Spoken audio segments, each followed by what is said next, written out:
আজকে আমরা পিকেতে সরকারের বই থেকে ট্রান্সলেশন এবং প্রেসির যে এক্সারসাইজ পার্টগুলো আছে সেখান থেকে ট্রান্সলেশনের 61 অ্যান্ড 97 এবং প্রেসির 20 অ্যান্ড 70 এই চারটি প্যাসেজ দেখব। চলুন শুরু করি। ফার্স্ট আপনারা ভিডিওটাকে পজ করে এই যে 61-এর যে প্যাসেজটা আছে এই প্যাসেজটা ভালো করে পড়ে নিন, তারপরে আমরা এগোবো। ঠিক আছে, পড়া হয়েছে, তাহলে এগোই। দেখুন কি বলছে। ফার্স্ট যে লাইনটা বলছে, দেখুন কি বলছে এখানে। এখানে বলছে পাল বংশ প্রায় 400 বৎসর ধরে বঙ্গদেশে রাজত্ব করেন, মানে রাজত্ব করেছিল, তাই না? অনেকে কিন্তু এটাকে পারফেক্ট কন্টিনিউয়াস ইউজ করে লিখছে, মানে পাস্ট পারফেক্ট কন্টিনিউয়াস ইউজ করে লিখছে, কিন্তু এই আইডিয়াটাই ভুল। পাস্ট পারফেক্ট কন্টিনিউয়াস এখানে হবেই না। এখানে কি হবে, এখানে হবে পাস্ট ইনডিফিনাইট টেন্সটা কিন্তু ইউজ করতে হবে। এই যে 400 বছর, অনেকে ধরছে যে 400 বছর বলেছে মানে কিন্তু পাস্ট পারফেক্ট কন্টিনিউয়াস ইউজ করতে হবে, কিন্তু না। যদি আপনি এখানে সেন্সটাকে ভালো করে পড়েন তারপরেই বুঝতে পারবেন যে এখানে কিন্তু চলছিল এরকম কিন্তু বলেনি, রাজত্ব করেছিল সেটা তার সময়কালটা বলেছে 400 বছর। আমরা পাস্ট পারফেক্ট কন্টিনিউয়াস কখন ইউজ করি, মানে যখন কিন্তু অনেক দিন ধরে চলছিল এরকম সময়, এরকম জিনিসটা বোঝায় তখন কিন্তু হয়। কিন্তু এখানে কিন্তু সেন্সটা কিন্তু সেরকম মনে হচ্ছে না যে চলছিল ব্যাপারটাকে বলেছে, মানে শাসন করেছিল, রাজত্ব করেছিল সেটাই বলেছে, সেই যে তার সময়টা বলেছে। তাহলে কিন্তু এখানে আপনাকে কি করতে হবে, পাস্ট ইনডিফিনাইট কিন্তু ইউজ করে লিখতে হবে। দেখুন আমরা কিভাবে করেছি এটাকে, এইভাবে করলাম। দেখুন দি পালা ডাইনাস্টি মানে পাল বংশ সাবজেক্ট, তারপর দেখুন রুলড মানে ভার্বের সেকেন্ড ফর্ম পাস্ট ইনডিফিনাইট করছি। কোথায়? রুলড ইন বেঙ্গল, মানে বেঙ্গলে শাসন করেছিল।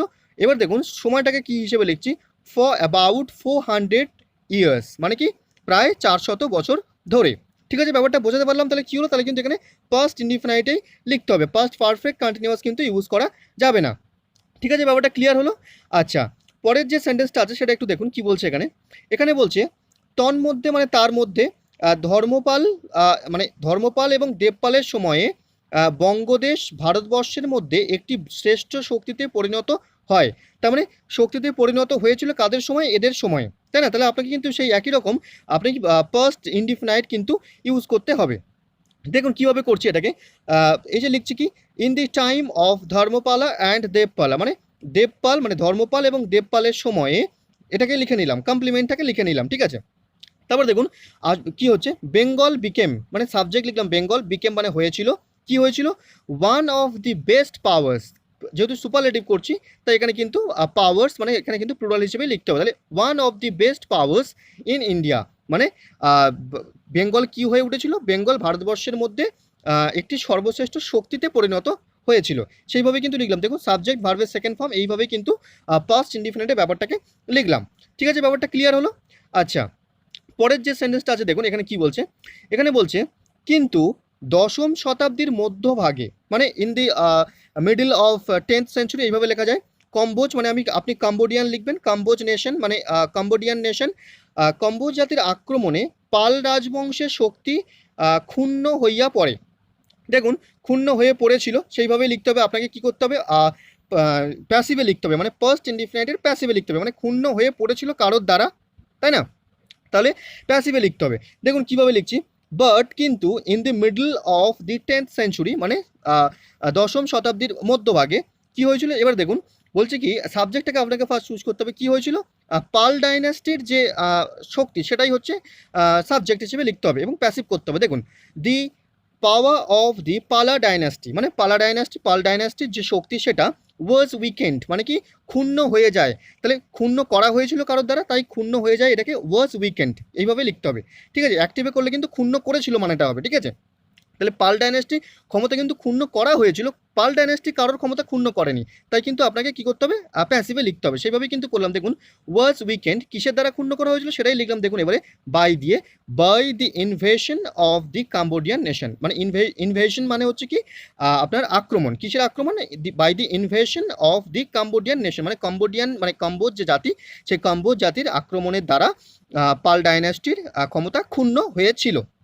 ঠিক আছে, ব্যাপারটা বোঝা গেল। তাহলে কি করলাম, পাস্ট ইনডিফিনাইট করলাম এবং প্যাসিভ ফর্মে করলাম। ঠিক আছে, ব্যাপারটা ক্লিয়ার হয়েছে। আচ্ছা, তাহলে পরের যে সেন্টেন্সটা আছে দেখুন এখানে কি বলছে।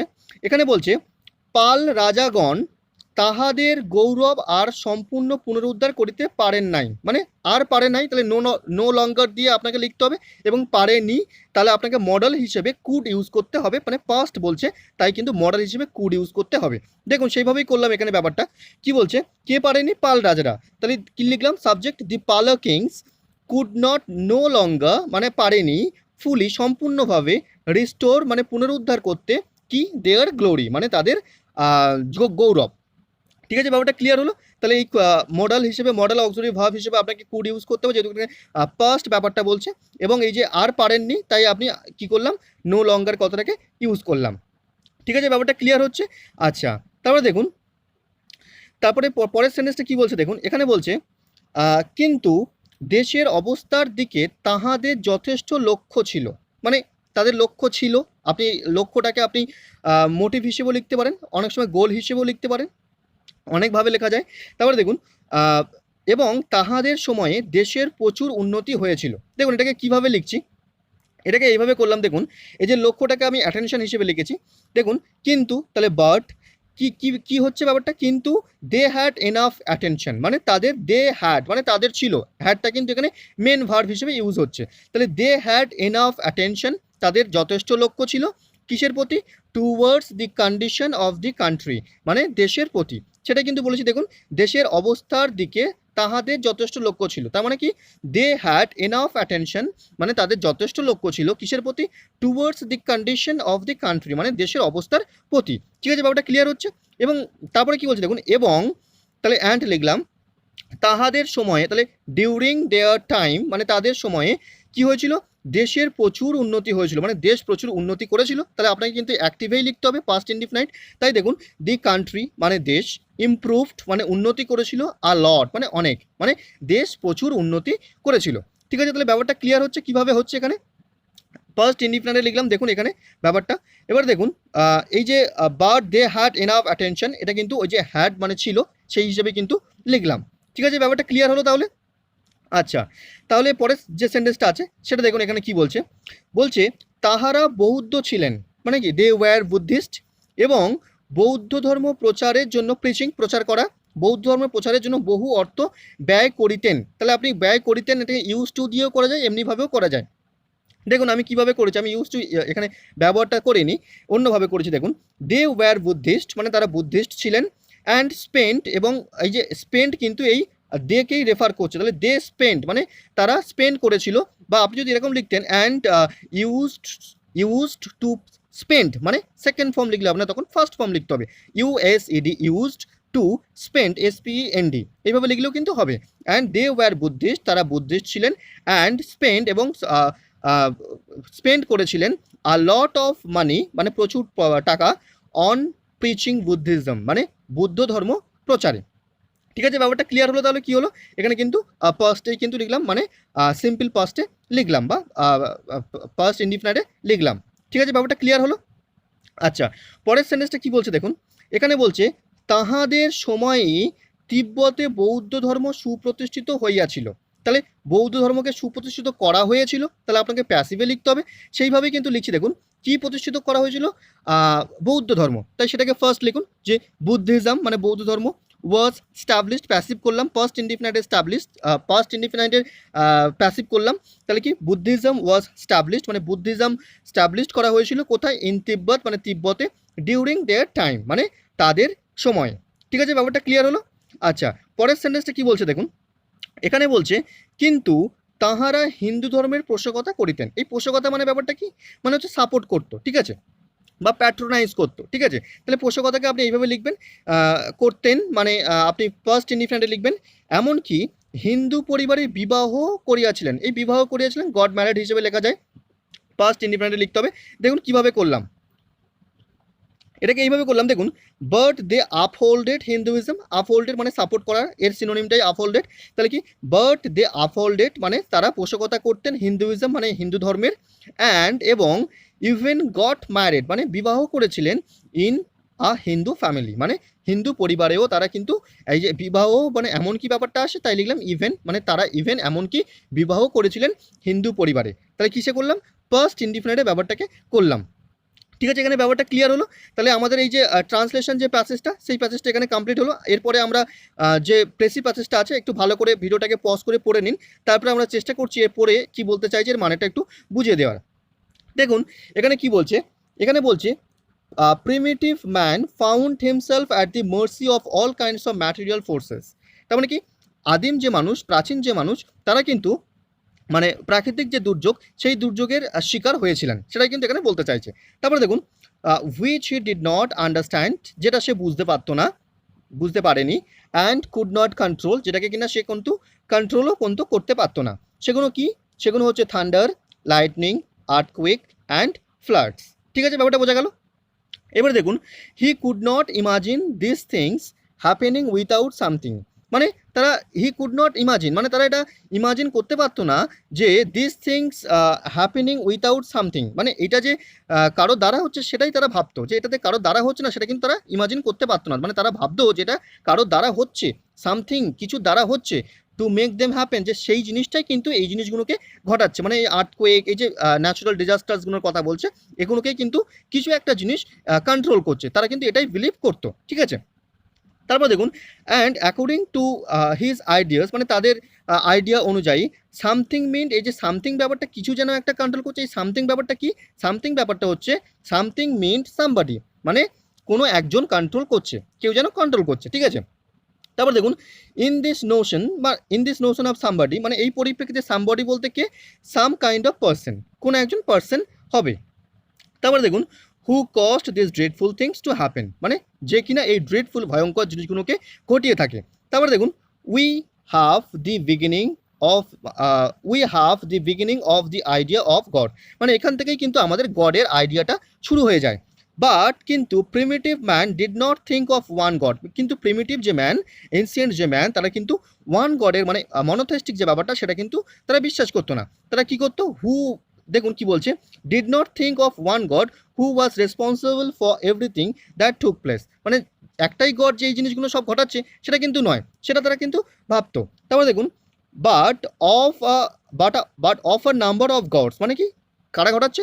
অনেক গডস ঘটাচ্ছে। ঠিক আছে, তারপরে দেখুন each of the ruling over a particular department of the gods, তার মানে দেখুন কি বলছে, মানে প্রত্যেকটা গডে কিন্তু আলাদা আলাদা ডিপার্টমেন্ট আছে, সেটাই কিন্তু এখানে ডিপার্টমেন্ট অফ দি ওয়ার্ল্ড, মানে এই ওয়ার্ল্ডের প্রত্যেকটা গডের আলাদা আলাদা ডিপার্টমেন্ট আছে, সেটাই কিন্তু এখানে বলছে। তারপরে দেখুন দাস কেম আ মাল্টিপ্লিসিটি অফ গডস, এইভাবে কিন্তু মানে গডসের মাল্টিপ্লিসিটি যেটা সেটাই কিন্তু আসে। আ গড ফর দি মুন, মানে একটা গড যে কিনা মুনের জন্য, যে মুনকে কন্ট্রোল করে। A god for the sun, a god for the learning ইডিসি, মানে এরকমভাবে অনেক কিছুই আছে, অনেকের মানে অনেক কিছুর বিষয়ের গড আছে, তারা কিন্তু এটা বিশ্বাস করতো। তারপরে দেখুন দি দি gods loved and hated and struggled and had favorites human beings, মানে এই গডটা কি করতো? কাউকে কাউকে ভালোবাসতেন, কাউকে কাউকে ঘৃণা করতেন, এবং এই গডদের কিন্তু অনেক কিছু প্রিয় মানুষও ছিল, বা মানে কি সহচর ছিল, এরকমটাই কিন্তু এখানে বলা হচ্ছে।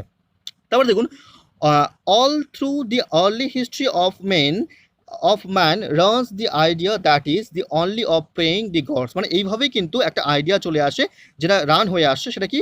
প্রেয়িং অফ দি গডস, মানে গডের প্রে করা, যার মাধ্যমে কি হয়? That the man can escape the many perils of life, যার মাধ্যমে কি না মানুষ তার কি করতে পারে? তার যে জীবনের সংকট সেটাকে উতরে ফেলতে পারে। ঠিক আছে, তারপর দেখুন this was the origin of the prayer and worship, এটাই কিন্তু কিসের অরিজিন? প্রেয়ার অ্যান্ড ওয়ার্শিপের অরিজিন। তাহলে আপনি যখন এটাকে বারংবার ভালো করে পড়ছেন তখন আপনি কি বুঝতে পারছেন? এখানে একটা জিনিসই বোঝা যাচ্ছে যে মানে কিভাবে গডের যে এক্সিস্টেন্স, গডের যে অস্তিত্ব, কিভাবে এই যে কনসেপ্টটা এলো সেটাই কিন্তু এখানে অ্যাকচুয়ালি বলছে, তাই না? তারপর দেখুন কি ভিতরে যদি আমি সংক্ষেপে বলতে চাই যে কি বলছে ব্যাপারটাকে, এখানে বলছে কি যে এনসিয়েন্ট যে মানুষগুলো ছিল তাদের কিন্তু এই যে অরিজিনাল যে এই যে ন্যাচারাল যে ডিজাস্টার্স, এই ন্যাচারাল ডিজাস্টার্সদের অ্যাকচুয়াল অরিজিনাল রিজনটা কি সেই সম্পর্কে কিন্তু তাদের কোনো আইডিয়া ছিল না। তারা কি বিশ্বাস করতো? তারা বিশ্বাস করতো যে কি গডসরাই কিন্তু এর জন্য দায়ী, গডসরাই এই জিনিসগুলো ঘটিয়ে থাকে, এবং তারা তখন কি করতো? তারা তখন এই বিষয়টা থেকে রক্ষা পাওয়ার জন্য গডের প্রেয়ার এবং ওয়ার্শিপ করা শুরু করে, এবং এই ন্যাচারাল ডিজাস্টার থেকে বাঁচে, এটাই কিন্তু অ্যাকচুয়ালি বলতে চাই, তাই না? তাহলে দেখুন আমরা ফার্স্ট এটাকে টাইটেল কীভাবে দিলাম? আমরা ফার্স্ট টাইটেলটা দিলাম এরকম, দেখুন how the concept of gods came in existence, মানে কীভাবে গডের কনসেপ্টটা এক্সিস্টেন্সে এলো, মানে অস্তিত্বে এলো। ঠিক আছে, মানে এসেছিল, সেটাই কিন্তু এখানে আমরা টাইটেলটা দিলাম। এবারে দেখুন এই যে এটা করলাম, সামারাইজটা করলাম, আনসারটা করলাম, দেখুন কীভাবে করছি।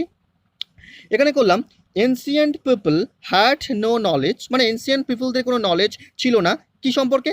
About the original reason of natural disasters, মানে ন্যাচারাল যে ডিজাস্টার্স, সেই ন্যাচারাল ডিজাস্টার্স সম্পর্কে তাদের যে নলেজ, অরিজিনাল মানে নলেজটা কিন্তু ছিল না। অরিজিনাল রিজনটা কি ন্যাচারাল ডিজাস্টারের, সেই সম্পর্কে কিন্তু কোনো তাদের নলেজ ছিল না। তারপরে দেখুন কি বলছে, তারপরে বলছে দে বিলিভড দ্যাট, মানে তারা এটা বিলিভ করতো যে gods are responsible for this, মানে গডসরাই কিন্তু এর জন্য রেসপন্সিবল, এর জন্য দায়ী, ঠিক আছে। সো দে স্টার্টেড প্রেয়ার, সুতরাং তারা কি করলো, প্রেয়ার শুরু করেছিল, অ্যান্ড ওয়ার্শিপ শুরু করেছিল কি করার জন্য, টু গেট রিড, মুক্তি পেতে, ফ্রম দিস ন্যাচারাল ক্যালামিটিস, মানে এই ন্যাচারাল যে ক্যালামিটিস, এই যে ন্যাচারাল ডিজাস্টার্স, এগুলো থেকে মুক্তি পাওয়ার জন্য তারা কি করেছিল, প্রেয়ার এবং ওয়ার্শিপ শুরু করেছিল। তাহলে ব্যাপারটা বোঝা যাচ্ছে কি হচ্ছে, আপনারা যাদের এই এখনো পর্যন্ত প্রেসিটা এখনো কঠিন লাগছে, বুঝতে পারছেন না, আপনারা ধৈর্য ধরে এটাকে বারংবার পড়বেন, যতক্ষণ না পর্যন্ত আপনার মানে ক্লিয়ার হচ্ছে ততক্ষণ ধৈর্য ধরে পড়বেন। পড়ার পরে যখন আপনি বুঝতে পারছেন যে কি বলতে চাইছে, তখনই আপনি একটা ব্রেন ম্যাপ তৈরি করে তারপরে আপনি একটা ভালো করে একটা টাইটেল দেওয়ার চেষ্টা করুন, এবং তারপরে গুছিয়ে নিজের ভাষায় আনসারটাকে লিখুন। ঠিক আছে, ব্যাপারটা ক্লিয়ার হলো কি বললাম? আচ্ছা, তাহলে আমাদের এই প্রেসিটা এখানে কমপ্লিট হলো। আমরা এবার এর পরে যে ট্রান্সলেশন প্রসেসটা ছিল আমাদের হোমওয়ার্ক হিসেবে, সেটা একটু দেখবো। দেখুন, আপনারা ফার্স্ট ভিডিওটাকে পজ করে এইটা ভালো করে পড়ে নিন, তারপরে আমরা এগোবো। ঠিক আছে, পড়া হয়েছে, তাহলে এগোই। দেখুন কি বলছে, ফার্স্ট যে লাইনটা কি বলছে দেখুন, এখানে বলছে বিশ্ববিশ্রুত, মানে বিশ্ববিশ্রুত মানে কি, ওয়ার্ল্ড ফেমাস, ঠিক আছে, বিশ্ববিখ্যাত, নোবেল প্রাইজ মহাত্মা অ্যালফ্রেড নোবেলের অবিনশ্বর কীর্তি। মহাত্মা মানে কি, মানে গ্রেট, মানে বিখ্যাত অ্যালফ্রেড নোবেলের অবিনশ্বর কীর্তি। ঠিক আছে, দেখুন কিভাবে করছে এটাকে, তাহলে এটাকে আমি এইভাবেই করলাম কি, the world famous Nobel prize, এই যে বিশ্ববিশ্রুত নোবেল প্রাইজ বলেছে, তাই লিখলাম the world famous Nobel prize, এটা কি, ইজ দি আনডাইং ওয়ার্ক, মানে এটা হলো আনডাইং ওয়ার্ক, মানে কি অবিনশ্বর কীর্তি, কি কার, অফ গ্রেট আলফ্রেড নোবেল, মানে গ্রেট আলফ্রেড নোবেল বা মহাত্মা আলফ্রেড নোবেলের অবিনশ্বর কীর্তি। এটা কি হিসেবে লিখলাম, প্রেজেন্ট বা সিম্পল প্রেজেন্টে লিখলাম।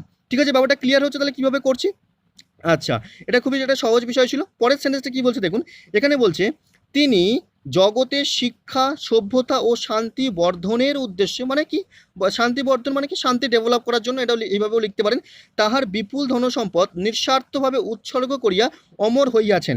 এটা কিন্তু অনেকে এই সেন্টেন্সটাকে ঠিকঠাক ফ্রেম করতে পারছে না, ভুল হয়ে যাচ্ছে। দেখুন আমি কিভাবে এটাকে করেছি, দেখুন এটুকু বোঝানোর চেষ্টা করি। কি বলছে, বলছে কি কে অমর হয়েছিলেন, তিনি, তাহলে হি বিকেম ইমমর্টাল, মানে তিনি অমর হয়েছিলেন। দেখুন ফার্স্ট ইনডিফিনাইটে লিখলাম, দেখুন সাবজেক্ট ভার্বের সেকেন্ড ফর্ম, তারপরে কিন্তু বাকিটা লিখলাম। তাহলে কি, হি বিকেম ইমমর্টাল, মানে তিনি অমর হয়েছিলেন। কিভাবে অমর হয়েছিলেন, by selflessly sacrificing his vast wealth, মানে বাই সেলফলেসলি মানে এই নিঃস্বার্থভাবে, স্যাক্রিফাইসিং মানে কি উৎসর্গ করে, কি হিজ ভাস্ট ওয়েলথ মানে তাহার বিপুল ধনসম্পদ। ঠিক আছে, কিসের জন্য, দেখুন for the sake of developing the education, মানে কিসের তাগিদে, for the sake of developing বর্ধনের জন্য, কি দি এডুকেশন শিক্ষা, সিভিলাইজেশন সভ্যতা, অ্যান্ড পিস এবং শান্তি, ঠিক আছে, ইন দি ওয়ার্ল্ড মানে জগতে। ঠিক আছে, তাহলে ব্যাপারটা ক্লিয়ার হলো। তাহলে কিন্তু এখানে ফার্স্ট ইনডিফিনাইটে লিখলাম এবং ব্যাপারটাকে কিন্তু ধীরে ধীরে এইভাবেই সাজিয়ে নিলাম। আপনাকে কিন্তু এইভাবেই সাজাতে হবে, ঠিক আছে, নাহলে কিন্তু ভুল হয়ে যাবে। ঠিক আছে, ব্যাপারটা ক্লিয়ার হচ্ছে। আচ্ছা, তাহলে পরের সেন্টেন্সটা দেখে কি বলছে দেখুন, এখানে বলছে নোবেল খ্রিস্টীয় এত অব্দে 1833 অব্দে সুইডেন দেশে জন্মগ্রহণ করেন, মানে জন্মগ্রহণ করেছিলেন। তাহলে আপনাকে কিন্তু সেইভাবেই লিখতে হবে। দেখুন পাস্টে লিখতে হবে, সিম্পল পাস্টে কীভাবে করছি দেখুন, তাহলে নোবেল ওয়াজ বর্ন, মানে নোবেল জন্মগ্রহণ করেছিলেন ইন সুইডেনে ইন 1833, মানে 1833 সালে। ঠিক আছে, ব্যাপারটা ক্লিয়ার, এটা একদম সহজ বিষয়। আচ্ছা, তাহলে আমরা পরের যে সেন্টেন্সটা আছে দেখুন, এখানে কি বলছে, বলছে তাহার পিতা একজন সামান্য ইঞ্জিনিয়ার ছিলেন। তাহলে একদম সিম্পল পাস্টে আপনাকে লিখতে হবে যে his father was just an engineer, তাই না? সেইভাবে কিন্তু লিখেছি দেখুন, যে কি হিজ ফাদার ওয়াজ, তার পিতা ছিলেন জাস্ট অ্যান ইঞ্জিনিয়ার, মানে কেবল একটি ইঞ্জিনিয়ার। ঠিক আছে, ব্যাপারটা ক্লিয়ার হলো। আচ্ছা, এগুলো একটু সহজ লাইন ছিল। আচ্ছা, পরের যে সেন্টেন্সটা দেখুন কি বলছে, এখানে বলছে জাহাজের নির্মাণ কার্যে তাহার বিলক্ষণ দক্ষতা ছিল। দেখুন এই বিলক্ষণ মানে কি, এক্সট্রা অর্ডিনারি, ঠিক আছে, মানে অসাধারণ। আচ্ছা, এই দক্ষতা মানে আপনি স্কিল লিখতে পারেন, ছিল, তাহলে হি হ্যাড আপনাকে লিখতে হবে।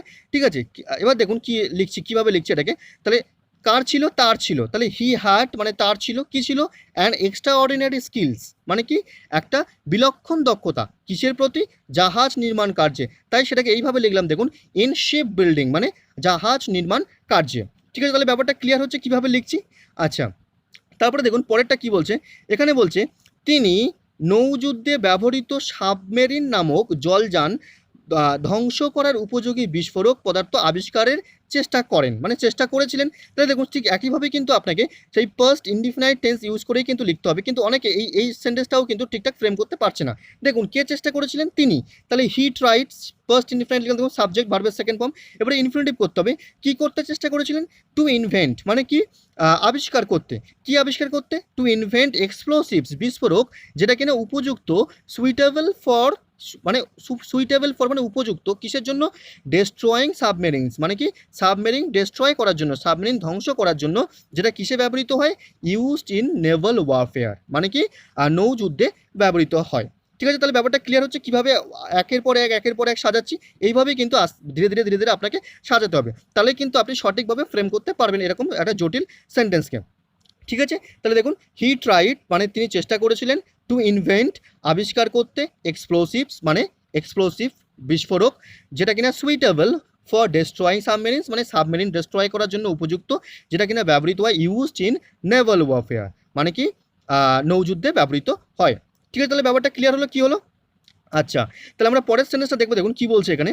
এখানে বলছে নোবেলও পিতার এ সমস্ত গুণের অধিকারী হইয়াছিলেন, মানে পিতার থেকে ওই হইয়াছিলেন, তাহলে ইনহারিটেন্ট আপনাকে লিখতে হবে, ইনহারিটেটেড এরকমভাবে লেখা মানে লেখা উচিত, বংশানুক্রমে পাওয়া, তাই না? হইয়াছিলেন তার মানে কি আপনাকে লিখতে হবে পাস্ট ইনডিফিনিট লিখতে হবে। দেখুন সেইভাবেই কিন্তু লিখছি আমি। দেখুন নোবেল ইনহারিটেড মানে কি? নোবেল ইনহারিটেড মানে কি বংশানুক্রমে পেয়েছিলেন অল দিস কোয়ালিটিস, মানে এই সমস্ত গুণ, মানে এই সমস্ত গুণের তিনি অধিকারী হয়েছিলেন, তার মানে তিনি বংশানুক্রমে এই গুণগুলোকে পেয়েছিলেন। তারপরে দেখুন কি বলছে, কার থেকে? ফ্রম হিজ ফাদার, মানে তার বাবার থেকে। ঠিক আছে, দেখুন সাবজেক্ট নোবেল লিখলাম, তারপরে লিখলাম ভার্বের সেকেন্ড ফর্ম, তারপরে যে বাকিটা অবজেক্ট হিসেবে লিখলাম। ঠিক আছে, তাহলে ব্যাপারটা ক্লিয়ার হচ্ছে, পাস্ট ইনডিফিনিট টেন্সটাকে কিন্তু এইভাবে ইউজ করলাম। ঠিক আছে, ব্যাপারটা ক্লিয়ার হলো। আচ্ছা, তারপরে দেখুন পরের যে সেন্টেন্সটা বলছে, এই সেন্টেন্সটা প্রায় সবারই ভুল হচ্ছে, ঠিকঠাক লিখতে পারছেন না। দেখুন স্রোতস্বিনী যেরূপ শত শত বাধা অতিক্রম করিয়া প্রবল বেগে সাগরমুখে ধাবিত হয়, মানে এখানে উপমা দিচ্ছে। তারপরে দেখুন নোবেলের সাধনাও সেইরূপ বহু বিফলতা সহ্য করিয়া সিদ্ধির পথে ধাবিত হয়েছিল, তাই না? তাহলে দেখুন কীভাবে করছে, এখানে একটা দারুণ ফ্রেজ আছে, সেই ফ্রেজটাকে ইউজ করতে হবে। দেখুন এই যে বলছে in the teeth of great something, মানে in the teeth of great বলে সামথিং আপনি যেরকম যেমন সেন্টেন্স হবে তখন সেরকমভাবে ইউজ করতে হবে। এর মানেটাই হচ্ছে যে এরকম যে যখন কোনো অসহ্য যন্ত্রণার মধ্য দিয়ে বা অসহ্য কঠিন পরিস্থিতির মধ্য দিয়ে কেউ অতিবাহিত হয়, তখন কিন্তু এই জিনিসটাকেই ব্যবহার করতে হয়। যেহেতু এখানে অসহ্য বাধা বলেছে, তাই আমি গ্রেডের পরে কিন্তু অবস্ট্যাকেল লিখেছি। যদি অন্য কিছু থাকতো তখন কিন্তু অন্য কিছু লিখতাম। তাহলে দেখুন, তাহলে কি in the teeth of great something, তার মানেই হচ্ছে কি অসহ্য বা প্রবল যন্ত্রণার মধ্য দিয়ে বা প্রবল কঠিন জিনিসের মধ্য দিয়ে, প্রবল অবস্ট্যাকলসের মধ্য দিয়ে যখন যায়, মানে প্রবল বাধার মধ্য দিয়ে যখন কিছু অতিবাহিত হয়, তখন কিন্তু এই ফ্রেজটাকে কিন্তু ইউজ করতে হয়। তাহলে দেখুন সেইভাবেই লিখলাম কি, স্রোতস্বিনী যেরূপ শত শত বাধা অতিক্রম করিয়া প্রবল বেগে সাগর মুখে ধাবিত হয়, তার মানে কীভাবে লিখলাম দেখুন, অ্যাজ দি রিভার ফ্লোস, মানে অ্যাজ দি রিভার ফ্লোস, যেমনভাবে নদী প্রবাহিত হয়, in the teeth of great obstacles, মানে প্রচণ্ড বাধা অতিক্রম করে, টু মিট দি সি, মানে সাগর মুখে ধাবিত হয়, মানে সাগরকে মিট করতে ধাবিত হয়। ঠিক সেই রকমভাবেই এই সেজন্য কমা দিলাম, ঠিক সেই রকমভাবেই কী হচ্ছে, দি পারস্যুট অফ নোবেল, মানে নোবেলের সফলতা অলসো রিচড, মানে ফার্স্ট ইনডিফিনাইট অলসো রিচড পৌঁছেছিল, ইটস ফ্রুশন, মানে এর ফ্রুশনে পৌঁছেছিল, সাকসেসে পৌঁছেছিল, থ্রু মেনি ডিফিকাল্টিস, মানে বহু বিফলতার মধ্য দিয়ে। তার মানে ব্যাপারটা ক্লিয়ার হচ্ছে কীভাবে হলো।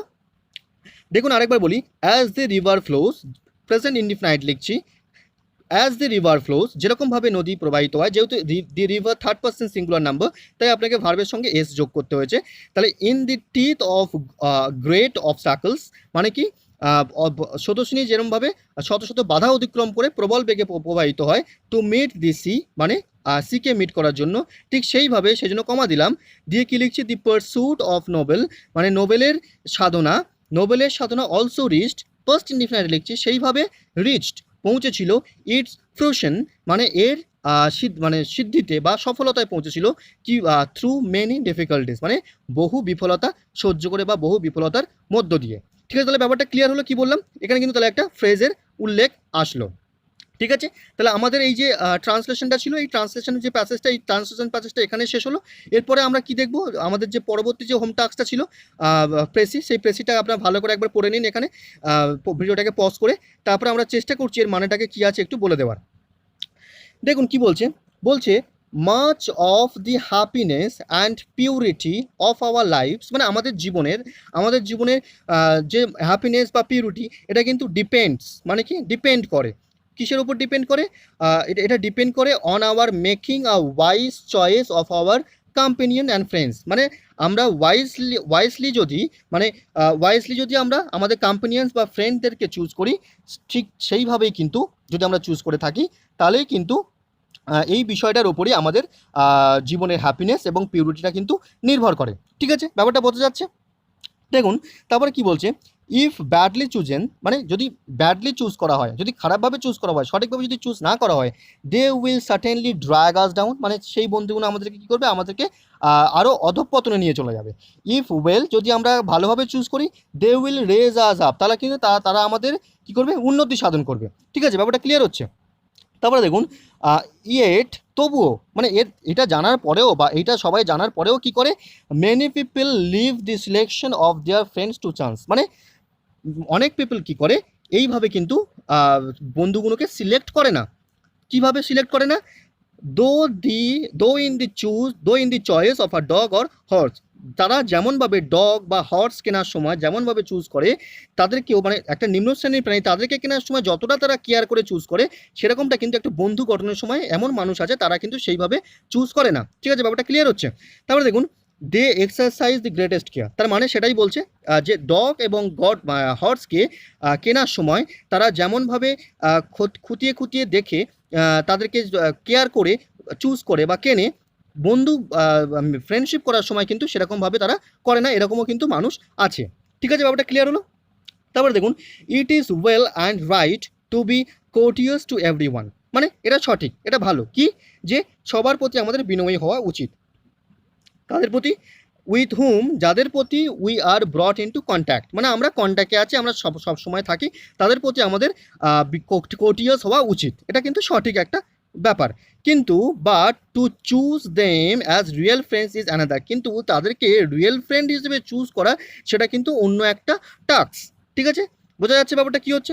তারপরে দেখুন, such are only those that render us real help, মানে সেই সমস্ত বন্ধুই হচ্ছে সঠিক বন্ধু, যারা কিনা রিয়েল হেল্প করে আমাদেরকে in the Times of trials, কোনো পরীক্ষার সময় বা কোনো বিপদের সময়, অ্যান্ড টেম্পটেশন, মানে কোনো অসুবিধার সময় বা লোভের সময়, যাই বলুন, কোনো দরকারের সময় যারা কিনা আমাদেরকে সঠিকভাবে সাহায্য করে, তারাই হচ্ছে কিন্তু প্রকৃত বন্ধু। তার মানে এখানটা এই বিষয়টা যখন আপনি ভালো করে পড়ছেন, কি বুঝতে পারছেন এখান থেকে, এই বিষয়টাই ক্লিয়ার হচ্ছে যে কি ফ্রেন্ডশিপ সিলেকশন, এই বিষয়টা কিন্তু আমাদের জীবনে একটা গুরুত্বপূর্ণ কিন্তু একটা ভূমিকা পালন করে, তাই না?